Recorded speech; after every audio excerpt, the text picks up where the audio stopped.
don't care who likes it or not, as long as we know it's the truth. As long as we know it's the truth. Now we can see a new world coming into view. A world in which there is the very real prospect of a new world order. Bilderberg is making great progress toward a world government, and only an educated, informed public can stop them in their tracks. David Rockefeller admits in his own memoirs that he wants to destroy the United States. Right. He's a traitor. It's good to be back at the Council on Foreign Relations. As Pete mentioned, I've been a member for a long time and was actually a director for some period of time. I never mentioned that when I was campaigning for re-election back home in Wyoming. Let us never tolerate outrageous conspiracy theories. You know, goddammit, you know, what angers the hell out of me is the damn punctified preachers and leaders who know the truth but won't speak it for fear that something bad is going to happen to them. Earth is dominated by a powerful world government. Once free nations are slaves to the will of a tiny elite. The dawn of a new dark age is upon mankind. Countries are a thing of the past. Every form of independence is under attack. No human activity is private. AI supercomputers chronicle and categorize every action. A prison planet dominated by a ruthless gang of control freaks whose power can never be challenged. This is the vision of the global elite, their goal. A program of total dehumanization where the science of tyranny is law. A worldwide control grid designed to ensure the overlord's monopoly of power forever. Our species will be condemned to this nightmare future unless the masses are awakened to the New World Order master plan and mobilized to defeat it. Erected by a secretive group, the Georgia Guidestones are a testament to the elite's plan for a world religion, global laws, with a global court and army to enforce it. And set in stone, it is written that the population never rise above 500 million.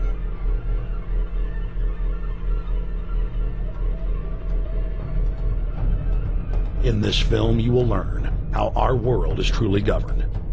You will see how highly secretive roundtable groups interlock to form a global intelligence network. This group has been steering planetary affairs for hundreds of years.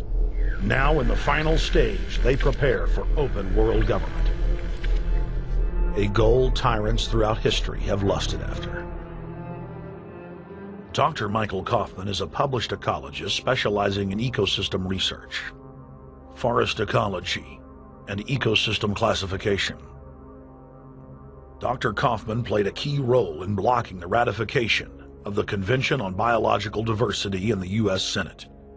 The concept of a New World Order has been around for centuries. It's been receiving tremendous play over the last half of the 20th century. George Bush, the first senior president, George Bush, used it a lot in his speeches and really implies that he really wants to see a order in which we have a universal or a global type of governance in which every human being on planet Earth is ultimately responsible to policies that are being formulated at the international level. It is a big idea, a new world order.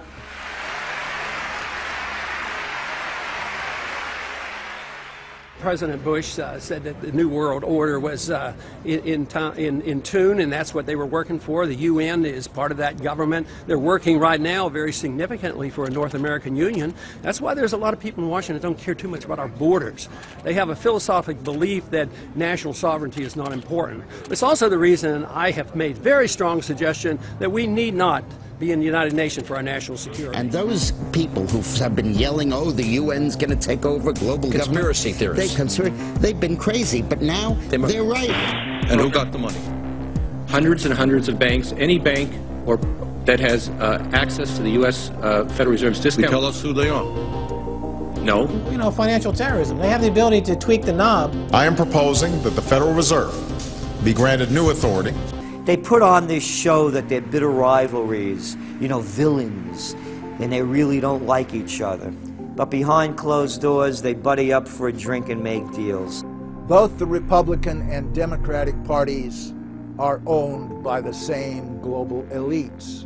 And on issues that matter to those global elites, they act as one.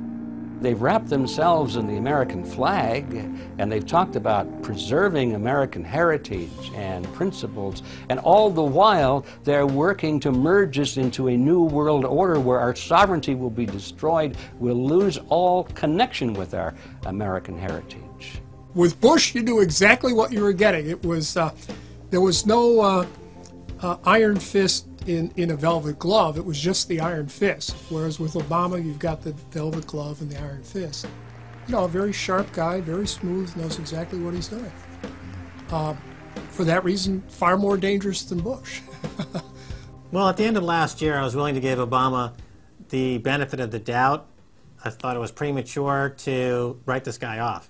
But now that he's been in office for a while, it's obvious that he is very tight with the Goldman Sachs and JP Morgans on Wall Street, and he is extremely compliant and pliant to the wishes of the large banks, going back to what we saw with Robert Rubin under the Clinton administration, changing laws in favor of the banks. And he's not doing anything to stop the banks. He's helping the banks continue to do what they were doing under Bush. So in fact, he's just a continuation of Bush on the subject of markets and finance, which is the most important part of his policy right now. People who voted for Obama wanted real change, and they're getting platitudes, they're getting a lot of nice talk, but nothing in the way of concrete change is taking place. In this town, business as usual. There's one puppet master that controls the left, and there's the same puppet master controls the right.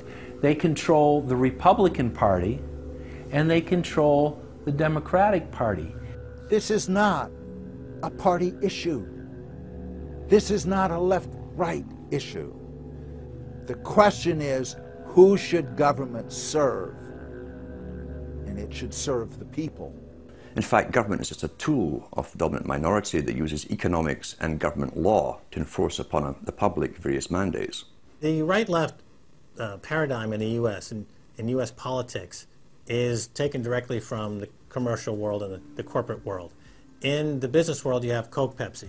You have McDonald's, Burger King. You've got AT&T and Verizon. You know, you've got duopolies. And a duopoly gives the illusion of there being some competition and some choice. And it looks a little bit better than a monopoly. So, for example, in Communist Russia, if they had Communist Russia Red and Communist Russia Chartreuse, there would have been the illusion of choice and something akin to democracy in Russia. But they simply said, forget it, we're just going to go with red. In the U.S., they have this left-right paradigm, which unfortunately, it doesn't take them out of the hard, cold fact that there is no choice. There's no social justice. There's only one choice, which is to supply more rent to the rent seekers who have now taken the whole system hostage. The scam is simple. The insiders buy hard assets and political influence as the fiat bubbles expand. And then, at a time of their choosing, they purposefully implode the bubble. You've got a very small group of people, and the Federal Reserve and the global central banking system and the Bank of International Settlements in Switzerland, who are purposefully managing the boom and bust, credit supply, credit contraction, money supply growth, money supply contraction to create artificial roller coasters and artificial volatility that they can trade around without taking any risk. It doesn't cost them any money. And if they do make a mistake because they're, as George Bush said, oh, the bankers on Wall Street are drunk. It is uncertain. There's no question about it. Wall Street got drunk. That's one reason I should turn off the TV cameras. Let's say they walk in one day, they push the wrong button, and they lose the bank $1 billion or $5 billion or $100 billion. They can appeal to the government to bail them out. Totally asymmetric relationship between bankers and the rest of the economy. If they make a mistake, they get bailed out. If everyone else makes a mistake, they get put in jail, called a terrorist, and we never hear from them again. But it's a more sophisticated form of slavery, and we're going through it today. We see the taxation is going up all the time with the supposed crash of the banks that was not happening out of the blue. It was set up for this time.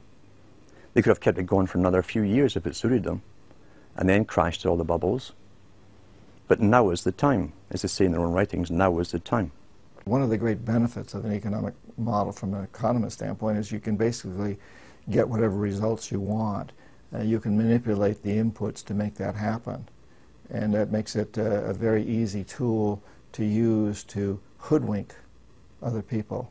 These manufactured, these engineered financial catastrophes are the result of a central banking system that has the ability to add and subtract credit, add and subtract dollars and money at will to create this roller coaster effect. Because unlike most people, the banks are able to make profits as easily on the way down as they can on the way up in any given situation. Volatility is great for banks and professionals. Volatility is not great for the most average people. Their operatives in government and media then hold the economy hostage by issuing the ultimatum: give us unlimited bailout money or the economy dies. What's being used is what I call, to try to get the money, is what I call the suicide threat, where, you know, if anybody has ever seen the movie Blazing Saddle, the sheriff is surrounded by hostile town folks. He takes out his gun, points it at his head and says, you know, don't move or I'll shoot. Well,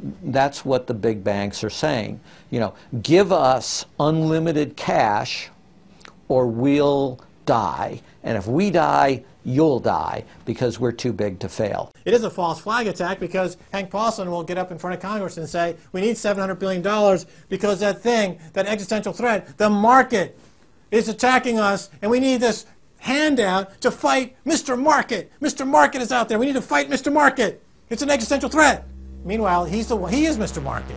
He's the one causing the problems. We had Paulson, a representative of Goldman Sachs who happened to be running the U.S. Treasury, came forward with a hysterical briefing for the Congress saying, we, the Wall Street bankers, demand $700 billion in bailouts. So they say, yes, we'll give you all the money you need.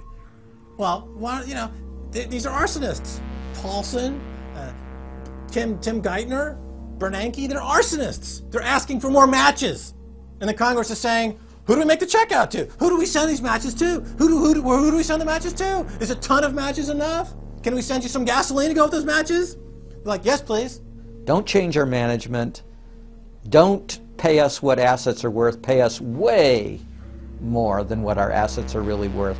Don't make us use honest accounting. Allow us to lie. We've just, under congressional pressure, changed the accounting rules for the express purpose of making sure that the big banks don't have to report honest losses. The only way they can pass this bill is by creating and sustaining a panic atmosphere. That atmosphere is not justified. Many of us were told in private conversations that if we voted against this bill on Monday, that the sky would fall, the market would drop 2,000 or 3,000 points the first day, another couple thousand the second day, and a few members were even told that there would be martial law in America if we voted no.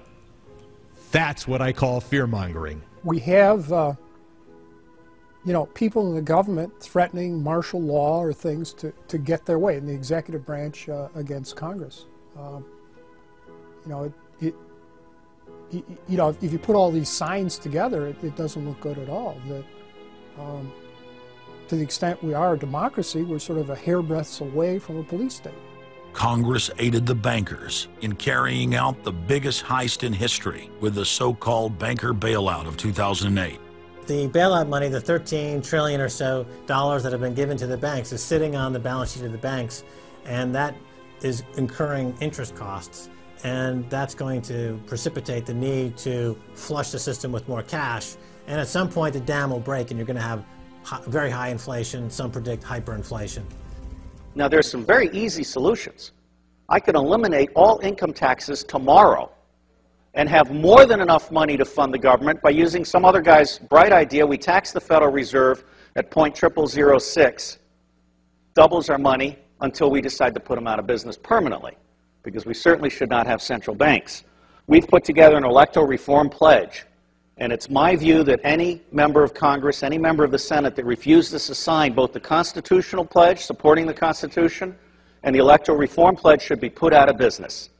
And I believe that will be 95% of all of these people. It may be time to literally dump Congress on its ass and start over.